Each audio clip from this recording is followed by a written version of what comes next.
আসসালামু আলাইকুম রহমতুল্লাহি ওবরাকাতুহু। আমি ডাক্তার মোহাম্মদ ওমর ফারুক, মডেল মানসিক হাসপাতালের পক্ষ থেকে আপনাদেরকে জানাই আন্তরিক শুভেচ্ছা ও অভিনন্দন। আজকে কিছু প্র্যাকটিক্যাল কথা নিয়ে আপনাদের সামনে আসা। সবসময় তো রোগ নিয়েই কথা আসা। আজকে হচ্ছে আমি কিছু আচরণগত আমাদের বর্তমান প্রজন্মের এখনকার সময় তরুণ তরুণীদের বেশ কিছু আচরণগত ব্যাপার নিয়ে কথা বলার জন্য আপনাদের সাথে আসা। বিশেষ করে প্যারেন্টসদেরকে বেশ কিছু মেসেজ দেওয়ার উদ্দেশ্যটা আমার হচ্ছে প্রধান উদ্দেশ্য। আজকে আমি একটা ব্যক্তিগত কাজে কুমিল্লা আঞ্চলিক পাসপোর্ট অফিসে আমার যাওয়া হয়। দিনে একটা লম্বা সময় আমার সেখানেই কাটে। অধিকাংশ বেশ সরব উপস্থিতি ছিল, মোর দেন 600 ক্যান্ডিডেট ছিল। সেখানে অধিকাংশই ছিল যুবক, কিশোর, ইয়াংদের পদচারণাই সবচেয়ে বেশি ছিল। 18 থেকে 25-30 এই বয়সে বা 18 থেকে 25-এর মধ্যে অনেক বেশি উল্লেখযোগ্য সংখ্যক ছিল। বেশ কিছু লম্বা সময় ধরে আমি সেখানে অনেকগুলো জিনিস অবজারভেশন করি।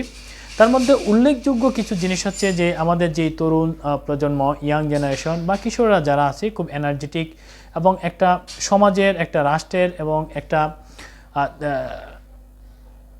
শহরের, যদি আমি বলি সবচেয়ে প্রাণচালিকা বা প্রাণশক্তি, দৈহিক শক্তি হোক, জনশক্তি হোক, সব দিক থেকেই আছে যুবকদের মূল্যায়ন অনেক বেশি। সেটা ধর্মের দিক থেকে হোক বা আমাদের দেশীয় রাজনীতি হোক, সামাজিকীকরণ থেকে শুরু করে সব জায়গায় যুবকদের এনার্জিটা অনেক বেশি পাওয়ারফুল। সেটা আমাদের অনেক প্রয়োজনীয়।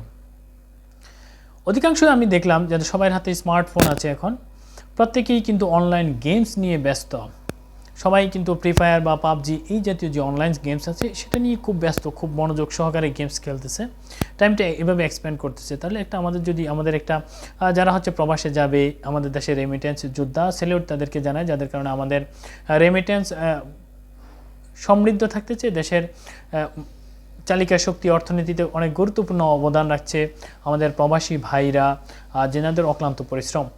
এনারা কিন্তু আমাদের এই যে কিশোররা কিন্তু যেহেতু দেশের বাইরে যাওয়ার জন্য যাচ্ছে, এনাদের কিন্তু আসলে খুব বড় একটা এনার্জি যদি আমরা দেশের মধ্যে প্রপার ইউটিলাইজ করতে পারতাম, আমাদের দেশ আরও স্বনির্ভর হতো। যেহেতু শ্রমবাজারের জন্য দেশের বাইরে যাচ্ছে, কিন্তু প্রত্যেকেই দেখলাম যে আমি প্রত্যেকের নিজের ক্রিয়েটিভিটিটা, নিজের মেধাটাকে কাজে লাগানোর যে একটা মোক্ষম সুযোগ থাকে তাদের, সেদিকে না গিয়ে তাদের হচ্ছে গিয়ে অনলাইন গেমসের প্রতি খুবই আসক্ত। এবং আমি খুবই আশ্চর্যান্বিত হলাম, যেটা আমি একটা বেঞ্চে বসাচ্ছিলাম, আমার পাশে হোমনা উপজেলার, কুমিল্লা জেলার হোমনা উপজেলার বেশ কিছু ইয়াং ছিল। ওদের বয়স হচ্ছে 20-22 বা 23 এরকম হবে ওদের বয়স। বলতেছিল যে একজন বলতেছিল আমার ফ্রি ফায়ার গেমসের আইডিতে পিছনে প্রায় আমি লক্ষাধিক টাকা আমি ব্যয় করেছি। আরেকজন বলতেছে যে আমারটা আমি 5,000 টাকা বিক্রি করেছি, আমারটাতে আমি 16,000 টাকা ইনভেস্ট করেছি। ওদেরকে মোটিভেট বলে তোমরা কী টাকা খরচ করেছো? আমার একটা আইডিতে আমি প্রায় লক্ষাধিক টাকা ব্যয় করেছি। তো আমাদের তরুণদের যদি, আমাদের কিশোরদের যদি মাথায় যদি এই জিনিসটাই থাকে, তাহলে তার থেকে ক্রিয়েটিভিটি, প্রোডাক্টিভিটি, আমার সমাজের জন্য, আমার পরিবারের জন্য, আমার রাষ্ট্রের জন্য আমি কি আশা করতে পারি, সে আগামী দিনের জন্য সে রাষ্ট্রকে, সমাজকে, পরিবারকে সে কি দিবে, ওই মানসিকতাটা পরিহার করার জন্য, ওই অবস্থা থেকে তাকে একটা প্রোডাক্টিভ পারসন হিসেবে উপনীত করার জন্য অবশ্যই সেখানে আমাদের প্যারেন্টসদের, আমাদের সোশ্যাল অর্গানাইজারদের, আমাদের পলিটিশিয়ানদের, আমাদের লিডারদের এবং আমাদের স্কুল, কলেজ, ইউনিভার্সিটিতে ব্যাপক পরিমাণ ভূমিকা রাখা উচিত। স্পেশালি হচ্ছে আমাদের প্যারেন্টসদের অনেক বেশি ভূমিকা রাখা উচিত। এটা নাম্বার 1 একটা ঘটনা বললাম আমি। সেকেন্ড, আমি আজকে একটা পেশেন্ট রিসিভ করি কিছুক্ষণ আগেই। কুমিল্লা শহরে রোগীর বাসা, সে চট্টগ্রাম ইউনিভার্সিটিতে প্রথম বর্ষের ছাত্রী। কুমিল্লাতে মানে খুব ভালো মানের, যে সে যেহেতু সে একজন মেয়ে, বয়স 20 বছর বয়স, কুমিল্লাতে একটা ভালো স্কুলে সে পড়াশোনা করে এবং ভালো রেপুটেড কলেজে সে পড়াশোনা করে। ইন্টারমিডিয়েট লাইফ থেকে সে স্মোকিং শুরু করে ওর বান্ধবীদের সাথে প্রলোভনায়। তারপর থেকে সে অন্যান্য আসক্তির সাথেও জড়ায়, রিলেশনশিপ হিস্ট্রি আছে, পাশাপাশি হচ্ছে অন্যান্য আসক্তির সাথেও সে জড়িয়ে পড়ে। এখন যদি আমি বলি এখানে এই দায়ভারটা কি শুধু পেশেন্ট, সে সাফারার, এখন সে সুইসাইডাল অ্যাটেম্প্ট নিচ্ছে, আসক্তির সাথে জড়িয়ে পড়েছে, তার মধ্যে বেশ কিছু মেন্টাল ডিসঅর্ডার ডেভেলপ করতেছে আস্তে আস্তে। এই ক্ষেত্রে আসলে আপনি কাকে দায়ী করবেন সবচেয়ে বেশি? ওই মেয়েটাকে, ওই কিশোরীকে, নাকি ওই এখানে আমাদের পারিবারিক কিছু দায়বদ্ধতা রয়ে গেছে? আপনি কি মনে করেন? এটা আপনাদের কাছে আমার প্রশ্ন। এখানে দায়বদ্ধতাটা আসলে কার? সবচেয়ে বেশি অবদান এখানে যে দায়িত্ব, অসচেতনতা, দায়িত্বের অবহেলাটা কার বলবেন আপনি?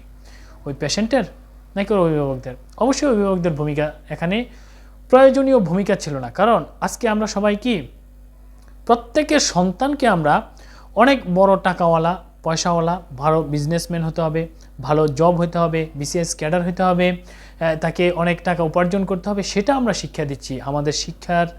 আমাদের বাবা মায়েদের ছোটোবেলা থেকে আমরা যখন শেখাচ্ছি পড়াশোনা করে যে গাড়ি ঘোড়া চড়ে সে, আমাদের বাচ্চাদের মানসিকতাটা ওই দিক থেকে আমরা ডাইভার্ট করে ফেলতেছি। কিন্তু আজকে যে আমার সন্তানকে মানুষ করতে হবে, ওকে একজন নৈতিক চরিত্রের অধিকারী করতে হবে, নীতিবান আদর্শবান একজন সন্তান হিসেবে গড়ে তুলতে হবে, আমাদের প্যারেন্টসদের এই চিন্তাটাই নাই। আমাদের প্যারেন্টসদের এই চিন্তাটা নাই। এখনও আমি রিকোয়েস্ট করি, এক বেশ পরিমাণ ফিমেল এবং মেল ইয়াং জেনারেশন, বিশেষ করে এসএসসি ইন্টারমিডিয়েটের এত বেশি বাচ্চা আমাদের এখানে ভর্তি হচ্ছে, যারা হচ্ছে নৈতিক স্থলন আমাদের এই যে ফিমেল, আপনি যদি কি মনে করেন এখন আমাদের কি পরিমাণ নৈতিক অধঃপতন ঘটছে? অষ্টম শ্রেণীর মেয়েরা ইয়াবা সেবন করতেছে, নবম শ্রেণীর মেয়েরা গাঁজা সেবন করতেছে, রেগুলার স্লিপিং ফিল নিচ্ছে, একাধিক বয়ফ্রেন্ড মেনটেন করতেছে এবং ওরা লিভ টুগেদার করতেছে, মানে এসএসসি পাস করার আগেই। আপনি কি এটা ইমাজিন করতে পারতেছেন আমাদের নৈতিকতার কতটুকু স্থলন ঘটেছে?